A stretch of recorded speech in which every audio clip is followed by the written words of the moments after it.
नमस्कार मैत्रिणींनो, आपला शेतमळा या चॅनलमध्ये आपलं पुन्हा स्वागत आहे. तर मैत्रिणींनो, मी आता जाणार आहे बसने नर्मदा परिक्रमेला.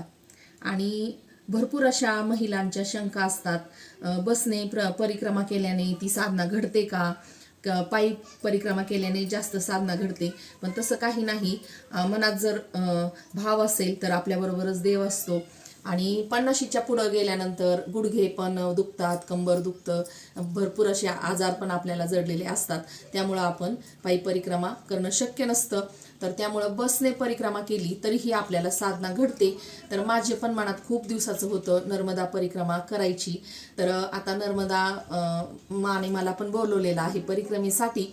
तर म्हटलं चला आपल्या मैत्रिणींसाठी एक व्हिडिओ नक्की करावं. तर 2-3 दिवसापासून ना माझी नर्मदा परिक्रमेसाठी तयारी सुरू आहे. तर मी नर्मदा परिक्रमासाठी काय काय तयारी केलेली आहे ते मी तुम्हाला आज दाखवणार आहे. तर नर्मदा परिक्रमा करताना आपल्याला काय काय न्यायचं आहे.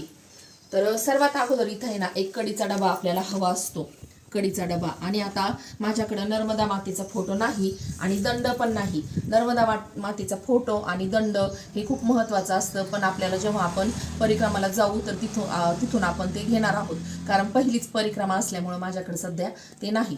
तर नर्मदा मातेचा फोटो ठेवण्यासाठी आपल्याला हे देवाचं बसकर आणि आपल्याला बसण्यासाठी एक बसकर पाहिजे. तर यामध्ये केलेले आहेत मी तुपातल्या फुलवाती आणि हे धूप घेतलेलं आहे, इथं चंदन घेतलेलं आहे आणि इथं घेतलेलं आहे आरतीसाठी एक देवाचं ताट, तांब्या, पळी आणि छोटीशी निरंजनी आणि आपल्याला ग्लास घेतलेला आहे. आणि ओटीच्या सामानासाठी मी घेतलेले आहेत नर्मदा मैयाची आपल्याला 4 वेळेस ओटी भरावं लागते. तर ती कशी कशी भरावं लागते हे मला अजून काही माहीत नाही, पण मग महाराजांनी सांगितलं एवढं एवढं सामान घ्या, तर मी घेतलेलं आहे. तर त्यासाठी मी 4 साड्या घेतलेल्या आहेत आणि ओटीच्या सामानामध्ये पूर्ण असं ओटीचं सामान घेतलंय, बांगड्या, नर्मदा मैयासाठी पोत आणि ओटीचं सामान. तर या 4 साड्यांवर 4 ओट्या घेतलेल्या आहेत आणि 4 नारळ घेतलेले आहेत आणि टोपी उपरणं घेतलेलं आहे एक.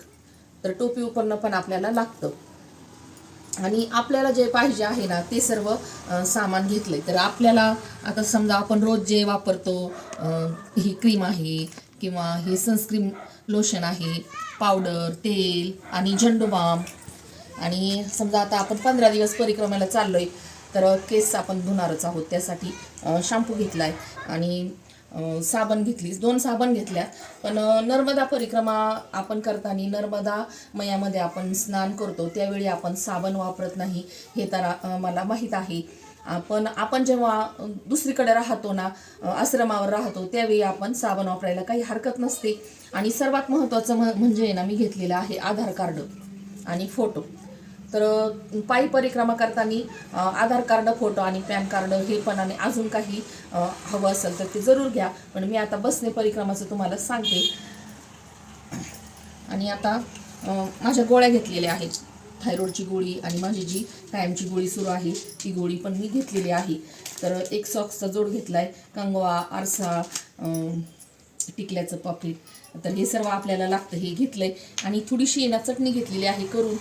तर कधी काय प्रसंग येईल माणसाला ते सांगता येत नाही. चिवडा घेतला आहे, तर थोडंसं आपल्याकडं हे पाहिजेच, थोडासा खाऊ म्हणून आपल्याकडं पाहिजे. कारण कधी कधी दुर्गम भाग असल्यामुळे ना जेवणाचं पण वांदे होतात, तर थोडासा खाऊ आपल्याकडं पाहिजे. चटणी घेतली आणि हा मुखवास घेतलेला आहे. आणि तर कपड्यामध्ये आपल्याला घ्यायचं आहे एक ब्लँकेट आणि एक शाल घेतली मी आणि हा टॉवेल घेतलेला आहे. तर टॉवेल आपल्याला रोज लागणारच आहे आणि थंडी असते तिथं, तर मग स्वेटर आणि हे एक स्टोल घेतलं. तर अशा पद्धतीने हे घेतलं आहे. आणि आता मोबाईल आणि मोबाईलला चार्जर, मोबाईलमध्ये शूटिंग चालू आहे त्यामुळे मी तुम्हाला दाखवत नाही, पण मोबाईलचं चार्जर तर नक्कीच पाहिजे. चष्मा असेल तर आपल्याला हे चष्म्याचं पॉकेट पण पाहिजे. आणि आपले महत्त्वाचे पैसे, जास्त पैसे ठेवण्यासाठी आपल्याकडे असं पद्धतीने ना बॅगबंद असं पॉकेट पाहिजे. आणि हे आपल्याला बाजूला ठेवायचं आहे आपल्या कपड्यामध्ये व्यवस्थित. आणि अशी बॅग घेतलेली आहे छोटीशी. तर या पर्समध्ये आपल्या रोजच्या ज्या वस्तू आहेत त्या छोट्याशा पर्समध्ये आपल्याला ठेवायच्या आहेत. पाण्याची बाटली छोटीशी. तर मैत्रिणींनो, नर्मदा परिक्रमेसाठी आपल्याला पांढरं वस्त्र हवं असतं. तर मी अशा पद्धतीने या पांढऱ्या 5-6 साड्या घेतलेल्या आहेत आणि बाकीच्या दुसऱ्या कलरच्या हिरव्या आणि अशा घेतलेल्या आहेत.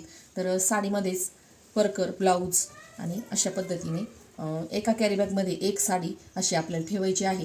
म्हणजे मग आपण जेव्हा आंघोळीसाठी जातो ना तर पटकन असं काढून आपल्याला हातामध्ये घेऊन जाता येतं. तर मग अशा पद्धतीने आपल्याला 7-8-10 साड्या घ्यायच्या आहेत. अशा पद्धतीने ना मी हे सर्व सामान नर्मदा परिक्रमेसाठी घेतलेलं आहे. तर व्हिडिओ कसा वाटला हे कमेंटमध्ये नक्की सांगा. आवडल्यास लाईक, शेअर आणि सबस्क्राईब करायला विसरू नका. तर तुम्हीही नर्मदा परिक्रमा केली असेल तर मला त्यामधले अनुभव नक्की कमेंटमध्ये कळवा. आणि अजून केली नसेल आणि याच्यामध्ये काही विसरलं असेल तर तेही कमेंटमध्ये नक्की सांगा. तर चला भेटूया पुढच्या व्हिडिओमध्ये नर्मदा परिक्रमेला निघताना.